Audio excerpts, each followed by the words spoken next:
Holding a Grudge with Stevie and Robin. All right, welcome to a new segment here on the Horror Metal Cast YouTube channel. I'm Stevie, and as you can see, I'm joined here by the lovely Robin. Hello. She is a member of the horror show review team with me for Horror Metal Sounds. And we've decided that it would be really cool for us to come together and do an online collab for the new Ju-On Origins that just came out today on Netflix. Yay! We're not cool like other reviewers where we get like advanced copies of stuff, but whatever. We're doing this for fun. It's a hobby. You know, we're not big and famous getting paid for shit. So whatever. Anyway, so for anybody who doesn't know, Ju-On Origins is an origin story for movies like Ju-On the Curse, Ju-On the Grudge, and then of course the American versions, The Grudge, Grudge 2, and then that Atrocity that came out earlier this year that came back. But these are all by Takashi Shimizu. And I'm going to apologize in advance. And Robin and I talked about this before we started the show today, that we are going to butcher names. So me personally, I'm going to avoid saying as many names as possible. But I'll apologize in advance. But we're going to just dive right into it. So, Robin, we watched both episodes this morning, episodes 1 and 2. And what are your initial thoughts and takeaways from episodes 1 and 2? So far, I've enjoyed them. I thought that they really did bring in that feeling that the original Ju-Ons have. The weird, revengey, kind of deal. I loved it. So far I love it because they don't hold back. It's just that first episode, I was like, well, okay, then this is where it's going. Yep. And I really wasn't expecting from a Netflix show the violence, know? Oh my Lord. Yeah. And crazy. And there's definitely, like you said, I was a little because I always kind of go into things skeptical because I feel like I get more pleasantly surprised that way. Yeah, and ending up disappointed, Mm-hmm. So I try to go into things a little bit more on the negative side or blind. I'll go in completely blind, not even knowing what something's about sometimes. With this, obviously, we know what it's about. We know it's supposed to be an origin story. And again, I was not expecting we're going to try to leave spoilers out as much as possible for people. Yes. But I was not expecting some of the stuff that we saw, especially at the end of the episode. It was just, and to quote the episode, surprise, Surprise. Holy crap. Right. And then, when it went into episode 2, it's just a very, I guess the only problem I really have with it so far is that it's so borderline ridiculous, the storyline, right, that I wonder, is it made to be purposely ambiguous? I think maybe because I don't know, right? I mean, we probably won't know until the end. Yeah. So. And to kind of clue everybody in, if you haven't watched it, and if you have, you'll already know what it's about. We start off in 1988, which is many years before the events of the films. And there's a lot of characters in this. So many. Yeah. And stories. You almost wonder, which ones are you supposed to care about? Which ones are you supposed to, pay more attention to? Because you'll have one in particular, a little girl and a man in a vehicle. Where's that going? What happens? You know what I mean? Hello. It was crazy. There's definitely a lot of characters. You have Hiraku, I believe her name is, and she is an actress. Yeah. You've got her story with her boyfriend. Then you've got the paranormal investigator. Yeah, he intrigues me. I can't wait to see where that goes. This guy's a writer and a paranormal investigator, and how those two stories intersect is that he's trying to help her with a ghost problem. They go on a show together. Then you've got Kamiko, I believe her name is, or yeah, I'm not sure, guys. Look, I already apologize. I'm not going to apologize again. You have You've got the student. Yeah, you've got the student, and yeah. she has a very interesting home life, and she goes to it, starts a new school, and then has a very interesting friendships that begin there. And you know, the right off the bat, you see the themes of abuse and hatred right off the bat, and that in itself is spot on with the films, Right. Because everything stems from that house. Yep. And that's what's killing me, because if it's the house that causes people to do things, then what's the main thing that happened in that house to start it? Exactly. I'm very interested in finding that out. And you know, I feel like, so you've got so far with the themes of abuse and hatred in the show, you've got very interesting relationships, some that intersect, some that don't. And even like in the background, you'll hear people listening to the radio or watching the news. Yes. And there's always something violent going on, you know? So many murders and kidnappings and rapes, and you're like, good Lord. And you're like, what was Tokyo in the 80s like? I hope I never know. You know, it's kind of like, what the fuck was happening? I used to joke all the time that if you go to Japan, don't go near any whales. Because you're going to end up with a ghost girl climbing out, or you're going to fall and end up in feudal Japan like in Yuasha. So seriously, and I hope everybody picked up on that, like we did. You know, listening to the background, how much violence and just crime was going on, especially against children and women. Right. And that's always been a big theme that I've picked up on in the Grudge films and the Ju-on films, is violence towards women and children. Exactly. And you know, and it's not like I like to see that, but I like to see that it was included in this as well, to kind of continue that theme, and tie everything back in. I actually did some research on the cat aspect. Yeah. And it's the only two yokai that, you know, the monsters in Japan. One was called Bani Neko, and one is called something else. And then, of course, you have the Maneki Nekos, which are the little cats with the paws, the lip cats. And there wasn't that much, except for that there are spirits and harbingers. So I'm curious as to why Shimizu chose cats. Yeah, because again, the cats are in the movies, you know. Yeah. Again, they even call the house in the show the House of Cats, you know. Yeah, Cat Mansion. Yeah, Cat Mansion. And it's just so funny to me, because that always seems to be a thing. And then I don't want to go ahead. I believe, because I did watch ahead. I watched one more episode than you did. Yeah. There's more cats. So it's like, yeah, there's more cats. Which I just find is very funny. I know in other spiritualities and religions and cultures, cats are always tied to the underworld. Right.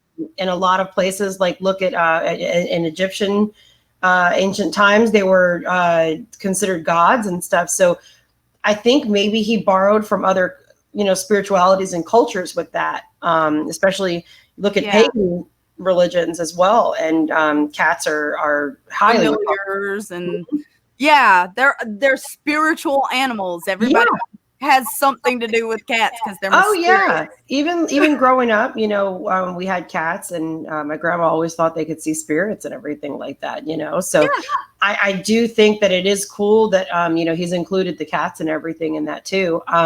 So now I'm gonna let Robin kind of take the reins here, because she has seen far more of Shimizu's films than I have, and I think that she'll be able to better speak to how specifically Origins ties into these films, and the main key differences between Americana horror and J-horror.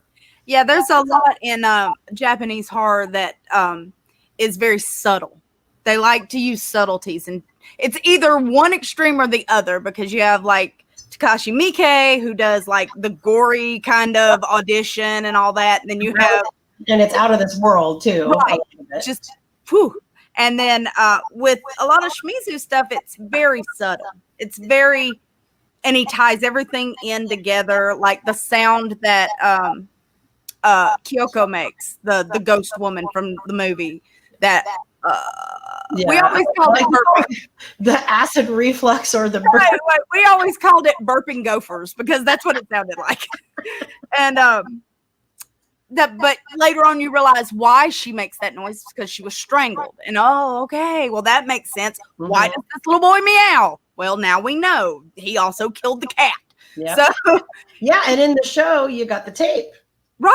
Right, exactly. And everything just comes together. He loves to piece everything together. He reminds me a lot of Stephen King's stuff. Mm-hmm. How everything ties back into everything else. And I kind of enjoy the way he does that.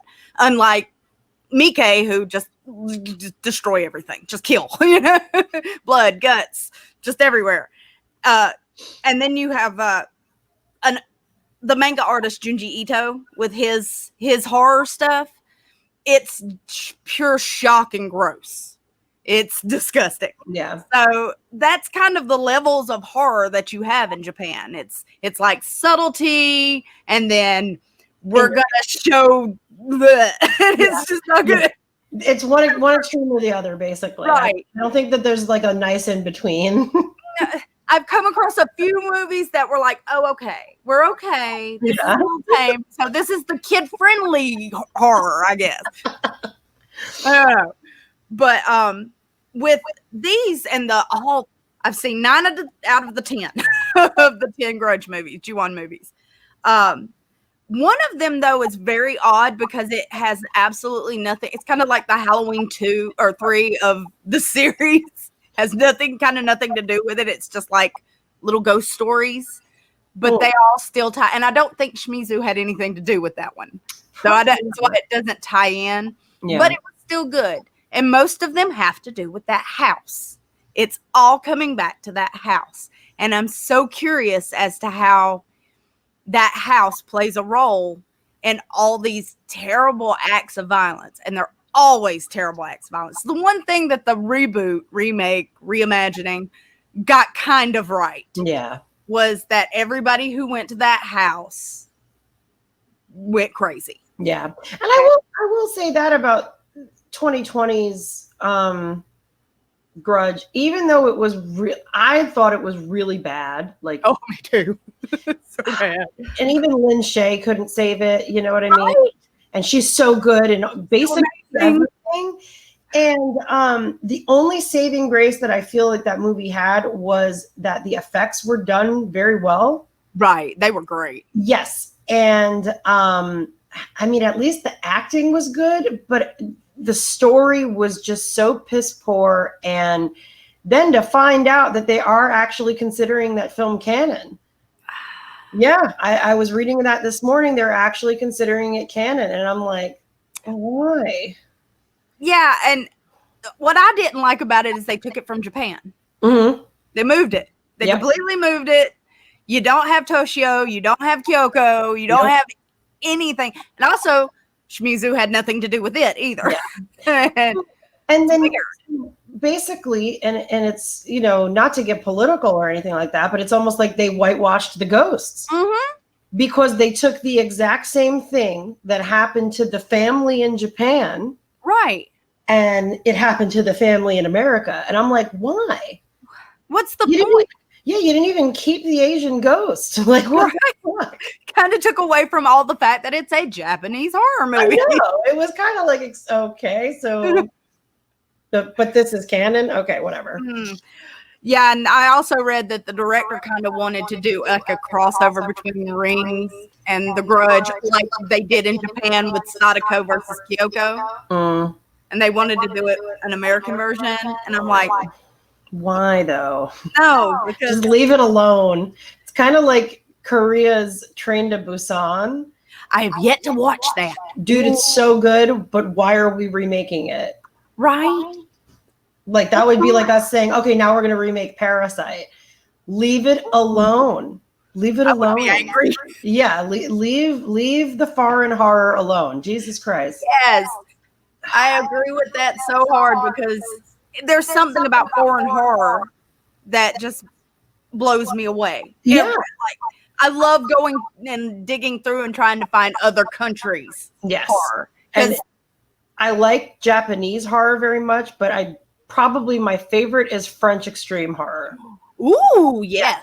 Me That, too. and oh my God, I could talk about that forever. We can probably have another segment about that. But, you know, and I think a lot of people that don't know the fact that, like you brought up a very important fact.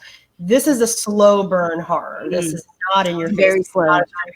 And I think a lot of people that don't know that about J horror are going to be disappointed by this. Right. You know, I feel like they're probably going to expect what they got in The Grudge. They're going to expect a fast-paced story. They're going to expect one or two main characters, whereas this has, geez, what are we up to 8? Right. No, I don't even know everyone's names. I don't even really know what the heck's going on in a lot of this. Like Game of Thrones, you know Yeah. what they are, but you don't know who they are. And I know their face, but I Right. couldn't tell you their name. So, and I kind of feel like that, you know, just not to be nitpicky, but, you know, we are reviewing it. Right. That kind of takes away from it for me, is that there are a little too many characters. Yeah, it kind of gets bogged down. Yeah. Maybe we should have started off a little slower introducing characters. Yeah. Or, I mean, now the episodes are very short. They are about 27 to 30 minutes each that I've seen so far. I don't know why they didn't have more episodes. We were only getting 6. Right. I think maybe if they had, it could be budget. I don't really know. I didn't look too much into it, but if they had given the opportunity to have more episodes, maybe they could have developed character a little bit more, or each character could have had their own episode. But then again, thinking of Ju-on Curse, the first one, I believe it came out in 2000. That was, I believe, also was non-linear. So Yeah. the storyline was a little, it could get a little convoluted at times as well. So maybe it's just in that same vein then. And it'll all, like you said, it'll all come full Just- circle. Yeah. So Pieces will start falling into place and you'll be like, oh, okay. I got you. I got what's going. what I'm hoping for. You know, so now what did you think? We kind of touched earlier on the themes of abuse and hate.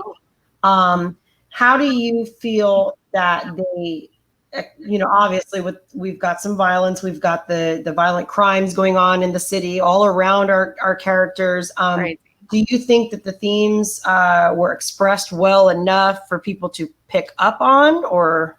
I hope so, because like again, the subtlety of everything that kind of happens. That's why you listen to the background, because that's where everything's starting to build. It like builds up front and then it kind of trails off to the background, and you kind of have to pay attention to everything.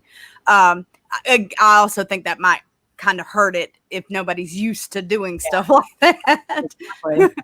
But I think it nailed the abuse one. I know that much. Yeah. Oh yeah.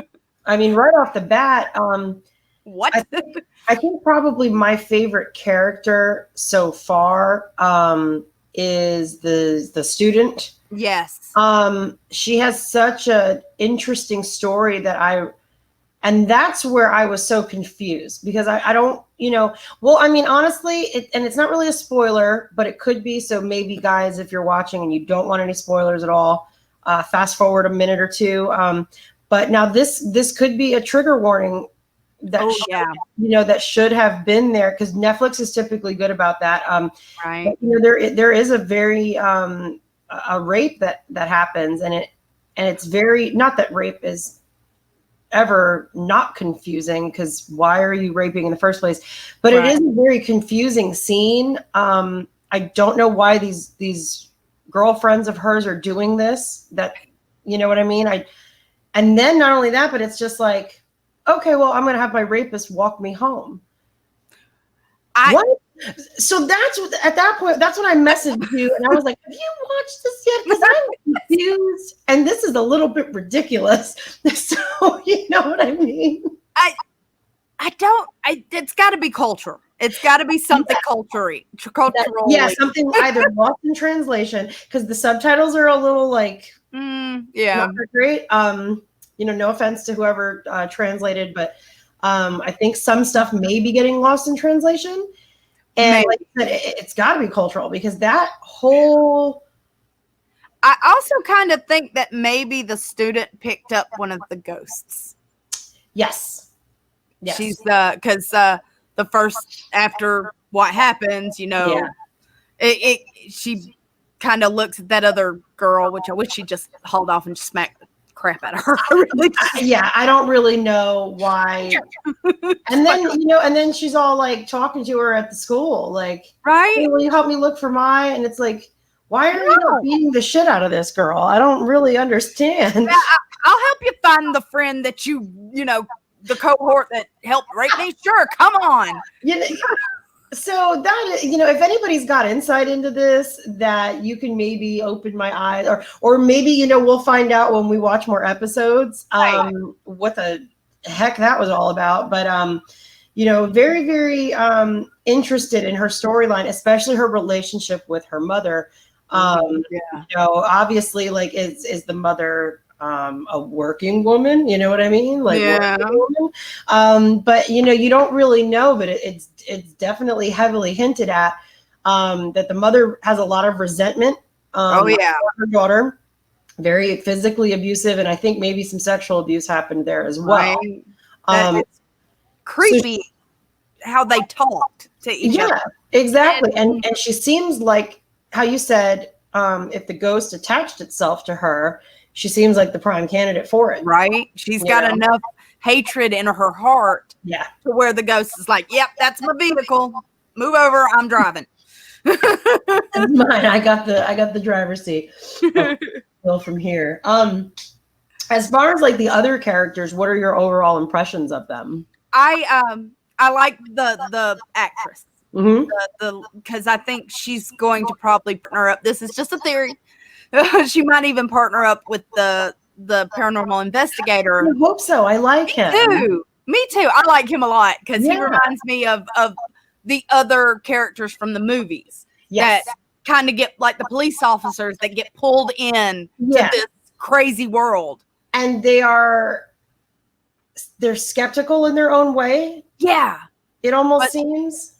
But they're not, they're like, okay, we don't believe you, but you know what? You might have a point. Like the actress's boyfriend, I think his name is Tetsuyo. Something like that, yeah. Again, butchering names here, but he specifically warns the investigator, don't go to the house. Don't go to the house. Go to the house. Yeah, I'll tell you about the house, but should you go there? No, don't. Definitely do not go there.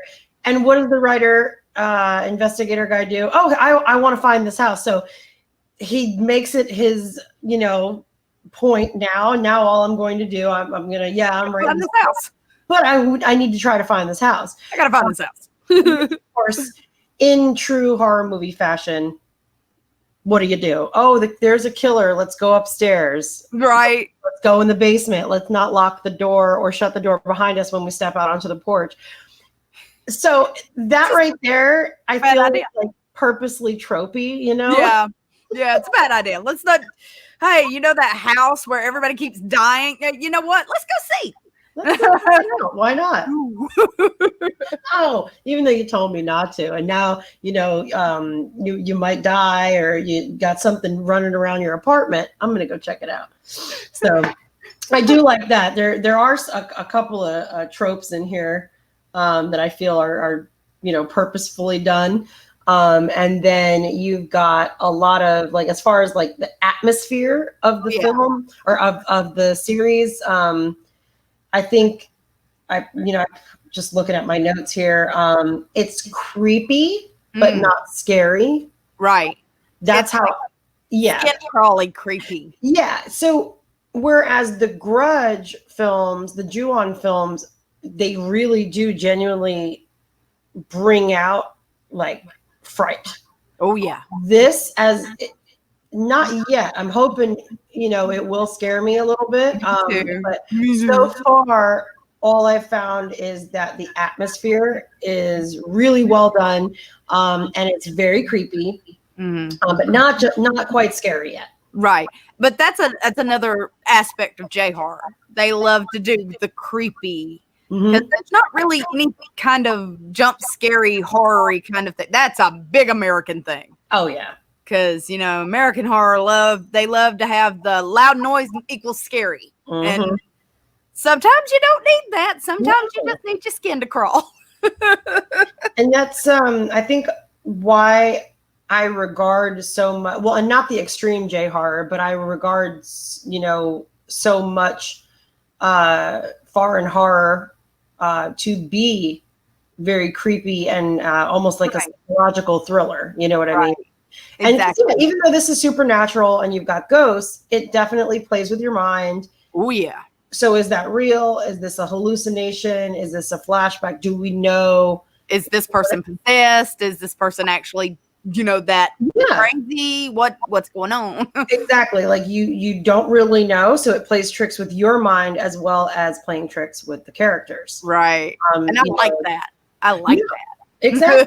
I think It's that's fun. great. And again, I really hope that people go into this knowing the couple key differences between the two culturals. You're not getting American Horror Story. You're getting something completely different. Exactly. It's going to be a different series altogether. And so then I'm just trying to think if there's anything in my notes that we didn't cover.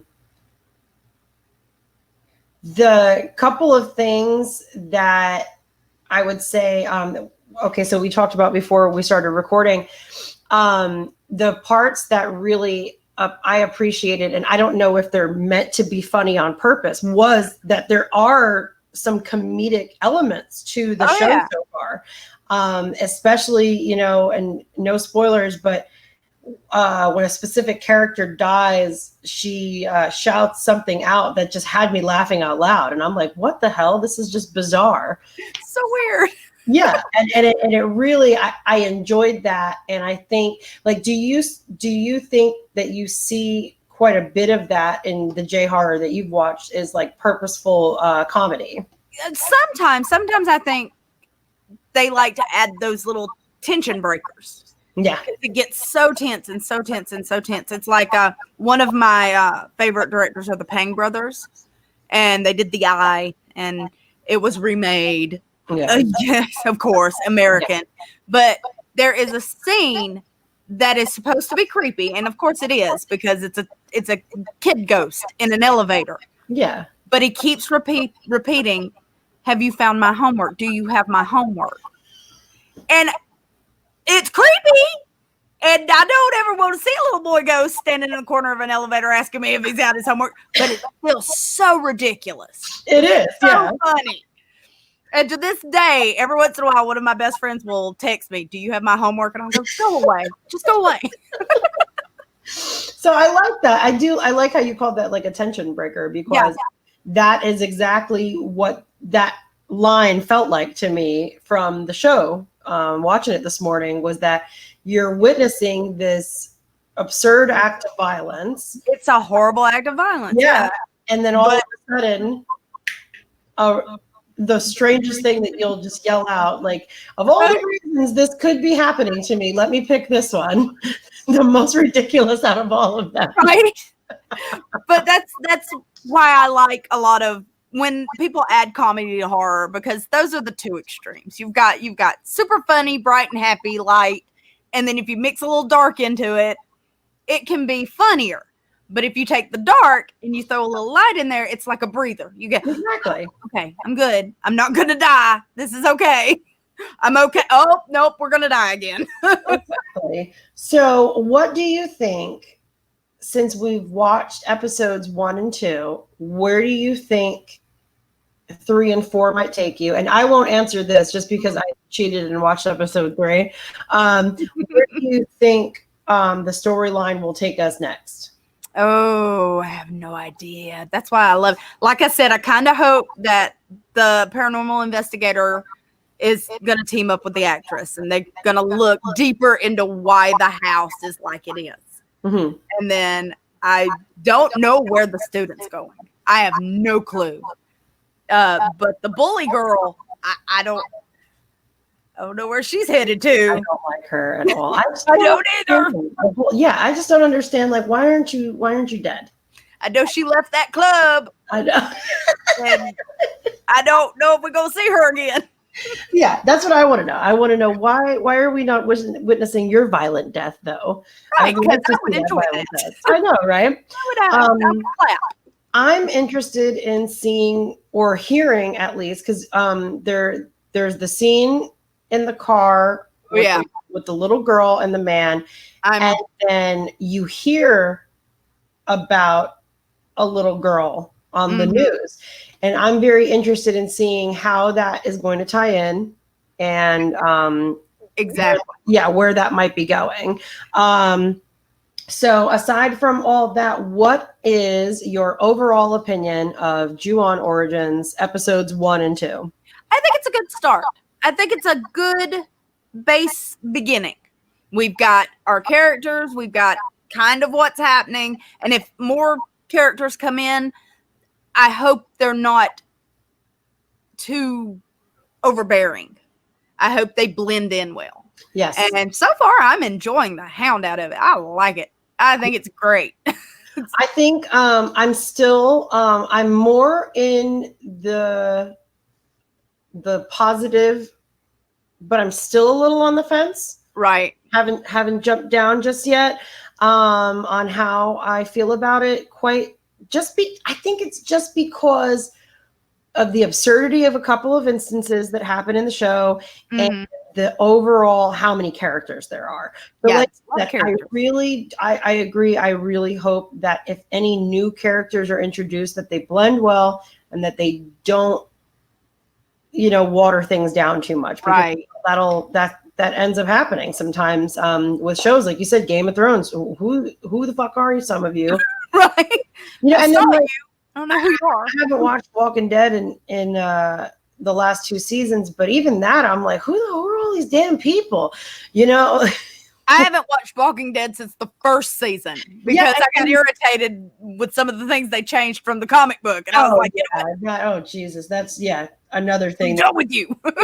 And talk about for 800 years, but when you have too many things going on, and especially a show that's so short on time, right?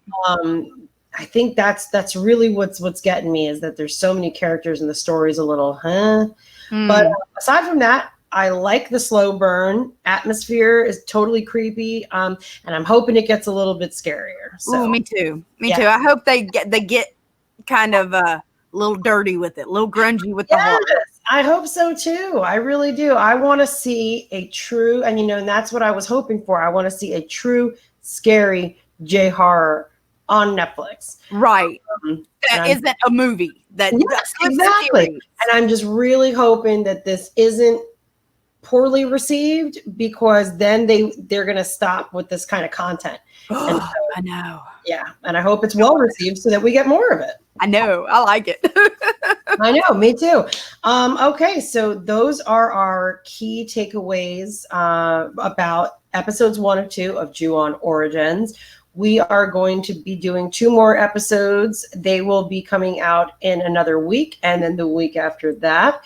And we will be doing episodes 3 and 4 and then 5 and 6, which will be hopefully a pleasing finale. Yes, something good. Something exactly. that brings it all together. All right, awesome. So if you've got any questions, comments, feedback, anything like that, you know what to do. Leave them in the comments. And of course, always subscribe so that you don't miss an episode of Horror Metal Cast or of our new segment, which is called Holding a Grudge. I had to get that. All right, awesome. So we will see you guys in our next episode. Thanks for tuning in.